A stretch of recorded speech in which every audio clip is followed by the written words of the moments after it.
नमस्कार, प्रणाम। मैं आपकी दोस्त प्रतिमा। स्वागत है आप सभी का हमारे YouTube चैनल में। कैसे हैं आप सभी? आशा करते हैं कि आप सभी स्वस्थ होंगे और अपनी तैयारी बेहतर ढंग से कर रहे होंगे। तो जैसा कि आप सभी जानते हैं कि यूपी पुलिस की बहुत सारी भर्तियां आने वाली हैं, जिसमें एसआई और कांस्टेबल की मुख्य भर्तियां भी आने वाली हैं, जिसमें हर एक यानी पुलिस की हर एक भर्ती में 4 विषय अनिवार्य रूप से आते हैं, जिसमें एक विषय है सामान्य हिंदी। सामान्य हिंदी का वीडियो मैं बना रही हूँ लगातार 2-3 दिनों से, जिसमें हमारा टॉपिक जो है वो वर्णमाला है। वर्णमाला का एक मुख्य जो भाग है वह है स्वर और व्यंजन, जिसमें मैं स्वर का वीडियो बना चुकी हूँ और व्यंजन का वीडियो मैं आज लेकर के आई हूँ कि व्यंजन कितने प्रकार के होते हैं, व्यंजन होता क्या है। तो आइए हम व्यंजन के बारे में बात करते हैं। हम बात करते हैं कि व्यंजन होता क्या है। तो व्यंजन होता है वह जिन वर्णों का उच्चारण स्वर वर्णों की सहायता से किया जाता है उन्हें हम व्यंजन कहते हैं। यानी कि जिन वर्णों का उच्चारण हमें स्वर की सहायता लेनी पड़े बोलने में, उनको हम व्यंजन कहते हैं। तो आइए हम बात करते हैं कि व्यंजन के कितने भेद होते हैं। तो व्यंजन के भेद कई सारे होते हैं, जिसमें पहला भेद जो हमारा है वह है स्वर तंत्रिका में कंपन के आधार पर व्यंजन। यानी कि स्वर तंत्रिका में कंपन के आधार पर व्यंजन कितने प्रकार के होते हैं। तो स्वर तंत्रिका के कंपन के आधार पर व्यंजन 2 प्रकार के होते हैं, एक आघोष वर्ण व्यंजन और दूसरा साघोष वर्ण व्यंजन। तो हम बात करते हैं कि आघोष वर्ण व्यंजन होता क्या है। तो जो हमारा आघोष वर्ण व्यंजन है वह होता है जिन ध्वनियों के उच्चारण में स्वर तंत्रिका में कंपन नहीं होता है।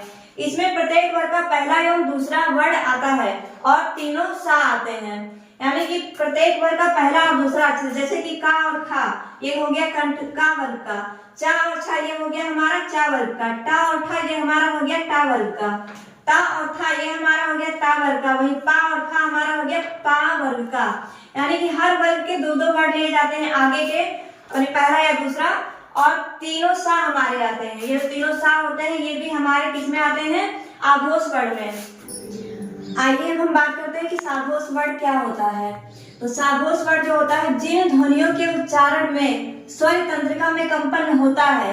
इसके पहले मैंने बताया था आघोष वर्ण, उसमें कंपन नहीं होता था, लेकिन साघोष वर्ण में क्या होता है, कंपन होता है। वह क्या कहलाते हैं, साघोष वर्ण कहलाते हैं। प्रत्येक वर्ग का तीसरा, चौथा तथा पांचवा वर्ण अंतस्थ वर्ण और हा वर्ण, यानी कि अंतस्थ वर्ण हमारे या रा लावा है, ये और हा ये सब मिलाकर के क्या बन जाते हैं हमारे साघोष वर्ण। जैसे कि गा घा अंगा, जा झा इया, डा ढा डा, दा धा ना, बा भा मा, या रा ला वा और हा, ये सब मिलाकर के हमारे होते हैं साघोष वर्ण। हम बात करते हैं कि वर्ग क्या होता है। जो वर्ग बोलते हैं ना हम, पांचों वर्ग के पहला, दूसरा और तीसरा, चौथा, पांचवा, ये वर्ग होता क्या है। तो जो हमारा ये का वर्ग का मतलब जिसमें का आगे होता है और इसके 5 व्यंजन, यानी का खा गा घा अंगा, इनको हम बोलते हैं का वर्ग। वही चा वर्ग में चा छा जा झा इया, टा वर्ग में टा ठा डा ढा डा, और ता वर्ग में ता था रा धा ना, पा वर्ग में पा फा बा भा मा, यानी कि इतने वर्ण आते हैं। अब इसमें आ गया पहला और दूसरा वर्ण। जो हमारा पहला और दूसरा वर्ण होता है ये हमारा होता है आघोष वर्ण, यानी इसमें कोड हमने लिखा हुआ है पहला और दूसरा। और जो हमारा साघोष वर्ण होता है इसमें होता है तीसरा, चौथा, पांचवा, यानी कि गा घा अंगा। गा तीसरे वर्ण पे आता है ना, का खा गा पढ़ने में, तो तीसरा, चौथा, पांचवा जो हमारा होता है वो होता है साघोष वर्ण। वही जो आघोष वर्ण होता है इसमें तीनों सा भी जुड़े होते हैं, और आघोष जो हमारा साघोष होता है उसमें या रा ला वा और हा जुड़ा होता है। तो जो हमारे इतने वर्ण हैं इनको भी विभाजित किया गया है। इन 33 वर्णों को साघोष और आघोष में भी विभाजित किया गया है। अब हम बात करते हैं इसके और भी भेद हैं जो व्यंजन के, उसके बारे में बात करते हैं। अब हम बात करते हैं व्यंजन के भेद श्वास या प्राण की मात्रा के आधार पर, यानी कि जो व्यंजन का दूसरा भेद है वह है श्वास या प्राण की मात्रा के आधार पर। तो इसमें होते हैं 2 प्रकार के, जैसे अल्प प्राण वर्ण और महाप्राण वर्ण, यानी कि इसके जो भेद है उसमें 2 भेद हैं। जैसे अल्प प्राण होता क्या है, अल्प प्राण में होता है जिन वर्णों के उच्चारण में मुख से अल्प मात्रा में हवा निकले उसे हम अल्प प्राण वर्ण कहते हैं। इसमें आता है प्रत्येक वर्ग का पहला, तीसरा और पांचवा वर्ण, यानी इसमें क्या आता है, पहला, तीसरा और पांचवा वर्ण, जिसको हम बोल सकते हैं विषम वर्ण। इसका कोड हमारा होता है 1, 3 और 5। हम बात करते हैं इसमें आता क्या क्या है, का गा अंगा, चा जा इया, टा डा डा, ता दा ना, पा, बा, मा, ये हमारे होते हैं अल्प प्राण वर्ण। हम बात करते हैं महाप्राण वर्ण के बारे में। तो जिन वर्णों के उच्चारण में मुख से अधिक मात्रा में हवा निकले उन्हें हम महाप्राण वर्ण कहते हैं। इसमें आता है प्रत्येक वर्ग का दूसरा और चौथा वर्ण, इसको हम बोल सकते हैं सम वर्ण, यानी इसका कोड जो होता है वो होता है 2 और 4, 2 और 4 हमारा सम होता है।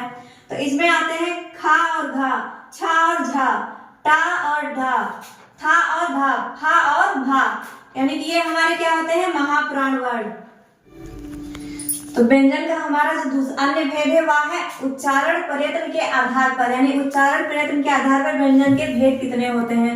तो इसमें जो पहला भेद है वह है संघर्षी व्यंजन। इसका मतलब होता है कि जिन वर्णों का उच्चारण वायु को रगड़ते हुए होता है उन्हें संघर्षी व्यंजन कहते हैं। यानी जब हम बोलते हैं तो वायु में रगड़ लगता है, उनको हम बोलते हैं संघर्षी व्यंजन। इनमें आता है खा, गा, जा, फा, तीनों सा, इनको हम बोलते हैं संघर्षी व्यंजन। अब इसमें दूसरा जो हमारा है वह है स्पर्श संघर्षी व्यंजन, यानी इसका मतलब है कि जिन वर्णों का उच्चारण पहले स्पर्श एवं उसके बाद में पुनः घर्षण के साथ होता है उन्हें हम बोलते हैं स्पर्श संघर्षी व्यंजन। इनमें आता है चा, छा, जा और झा, यानी कि ये चारों वर्ण हमारे क्या होते हैं स्पर्श संघर्षी व्यंजन होते हैं। और तीसरा हमारा जो भेद है वह है नासिक के व्यंजन। इनमें आता है कि जिन वर्णों के उच्चारण में दांत, जीभ, ओठ आदि के साथ साथ वायु नासिका मार्ग से बाहर निकलती है उनको हम बोलते हैं नासिक व्यंजन। इनमें आता है ना, या, रा, ना और मा, ये हमारे जो पांचों वर्ण हैं व्यंजन है इनको हम बोलते हैं नासिक व्यंजन। तो उच्चारण प्रयत्न के आधार पर अभी और भी इसमें कुछ भेद बचे हुए हैं जिनको मैं दूसरे वीडियो में लेकर के आऊंगी। तो मिलते हैं हम नेक्स्ट वीडियो में दूसरा टॉपिक लेकर के। तो आज का हमारा ये वीडियो आप लोग को समझ में आ गया होगा, हमें आशा है कि आप लोग समझ भी रहे होंगे जो हम समझा रहे हैं। लेकिन इसके साथ में बहुत लोगों का कमेंट आता रहता है कि हमको वीडियो समझ में नहीं आता है, आपकी भाषा समझ में नहीं आती। तो हम आपको बहुत सरल शब्दों में समझा रहे हैं, इसमें अगर हम चाहें तो बहुत बढ़ा चढ़ा करके भी आप लोग को बता सकते हैं, इसमें लिख सकते हैं, लेकिन हम आप लोग को अपने शॉर्ट नोट से बहुत छोटे छोटे टॉपिक बना करके समझा रहे हैं। तो आशा करते हैं आपको ये वीडियो पसंद आई होगी। अगर पसंद आई हो तो वीडियो को लाइक करें, शेयर करें, सब्सक्राइब करना बिल्कुल भी ना भूलें। जय हिंद।